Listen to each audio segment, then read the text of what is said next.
and thank you for joining me back on this channel.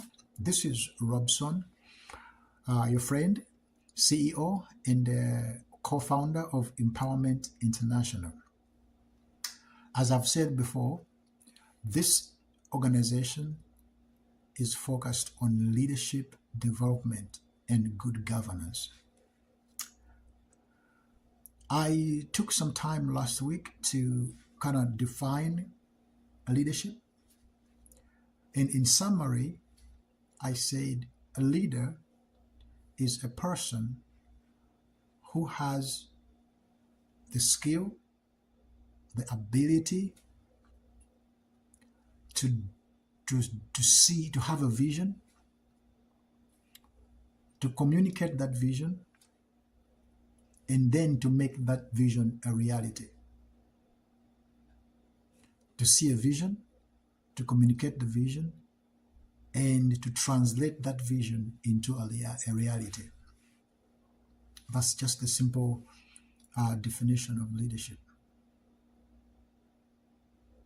And the question that I want to pose today to all of us is, what will it take? What will it take for Malawi as a nation, or Africa as a continent, to be transformed for the better of all people?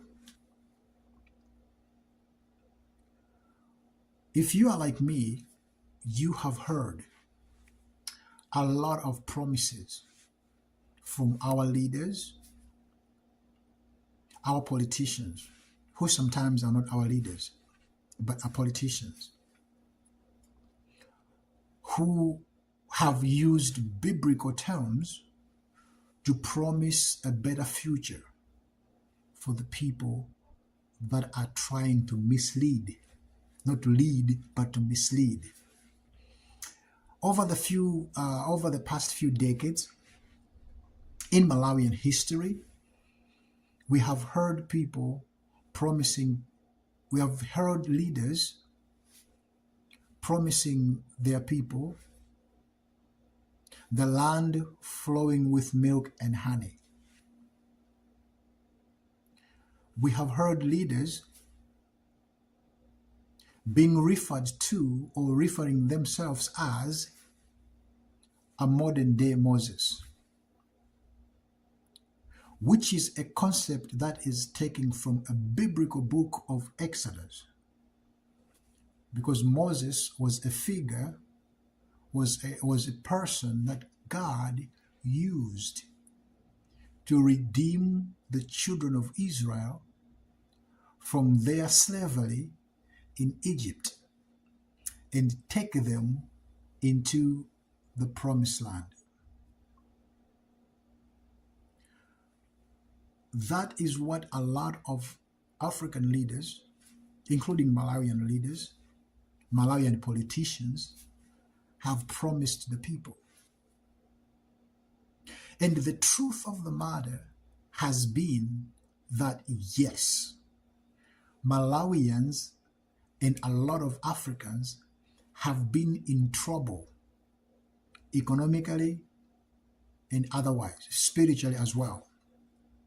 So the so-called leaders, they actually take advantage of the desperation of the people to promise them something that in reality the leaders themselves know they don't have the skills and the ability to do.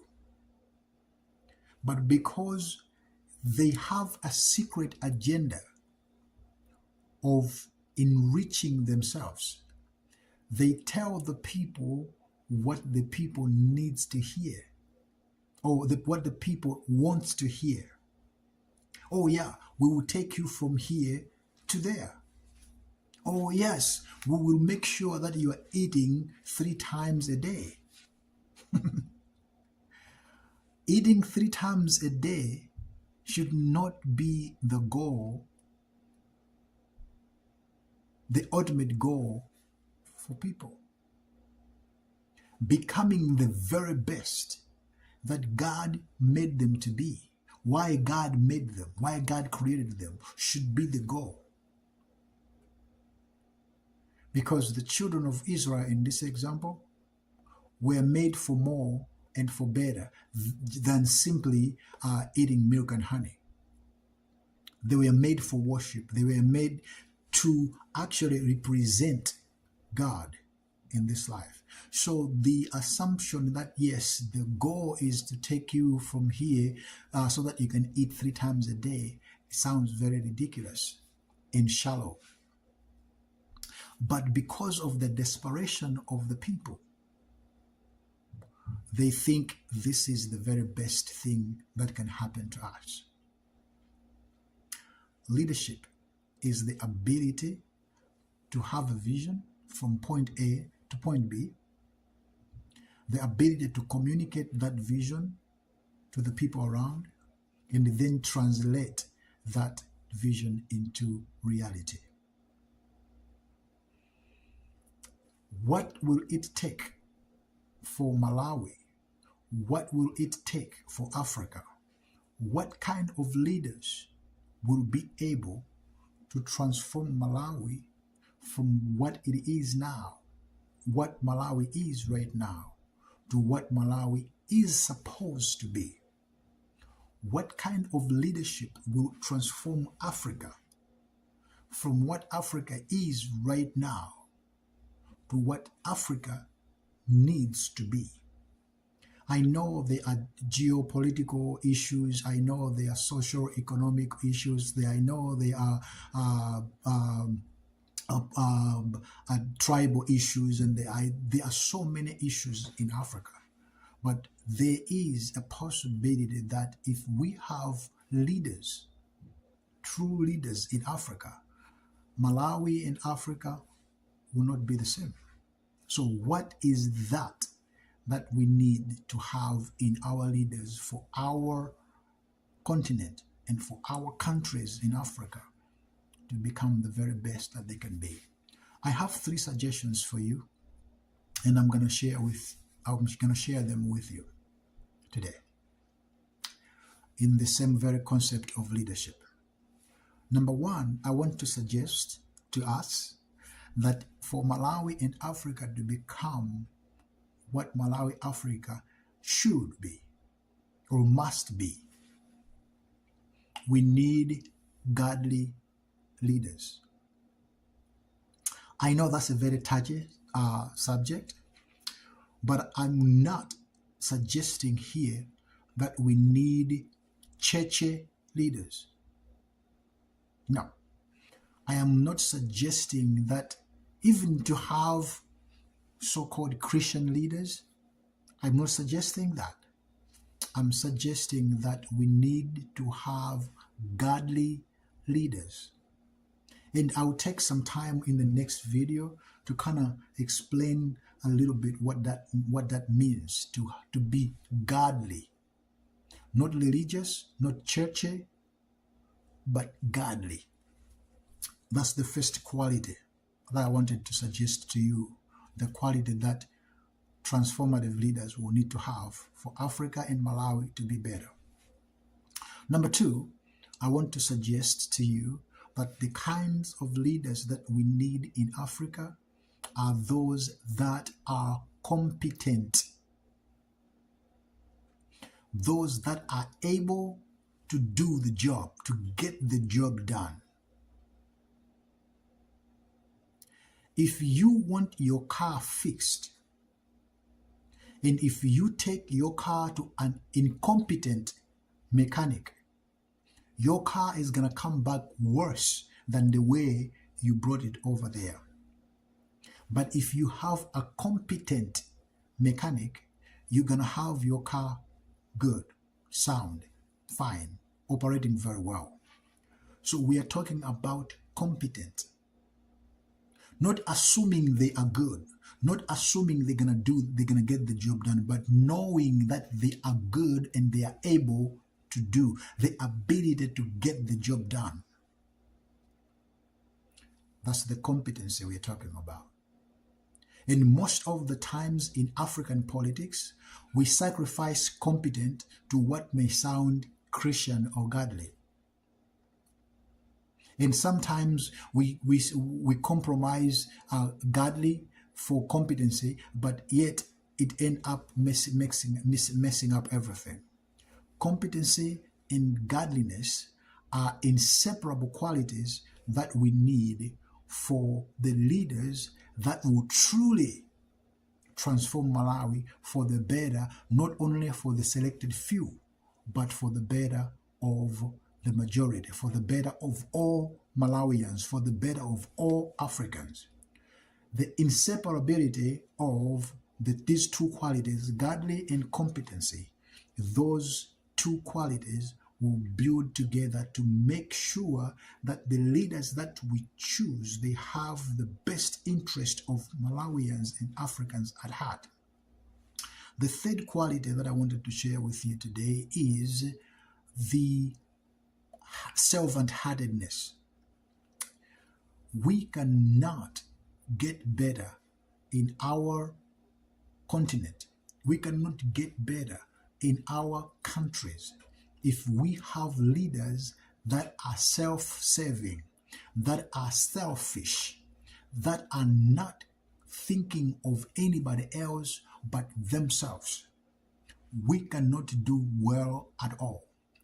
Churches that are filled with pastors, that are filled with prophets, that are filled with apostles, that are interested in their own bellies and their own fame and their own names, will not help people to become the very best that God made them to be.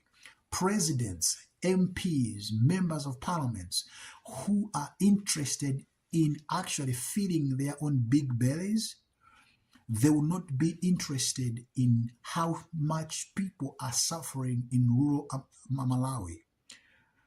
They will not care about how many people are dying in our hospitals.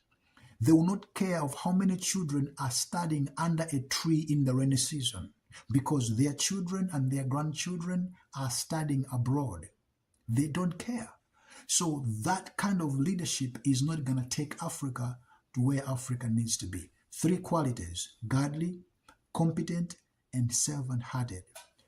Servant-hearted leaders understands that they are simply stewards of God's people and God's resources. A steward is somebody who understands that everything that they have, everything that they have power over, is not theirs. It belongs to somebody else. They have just been entrusted with the responsibility to care for them. We need servant-hearted leaders who understands the principle of stewardship. We need competent leaders, and we need godly leaders. These are some of the very few things that I think will transform Malawi and will transform Africa. And the majority of these things are in the hands of voters. We have the power to decide who will save us, who will take us into the promised land, not based on the lies they tell us, but based on the track records of these people that we entrust with our lives and our futures and the futures of our children. What will it take for Malawi and Africa to become what it needs to be? It will take godly, competent, and servant-hearted leaders.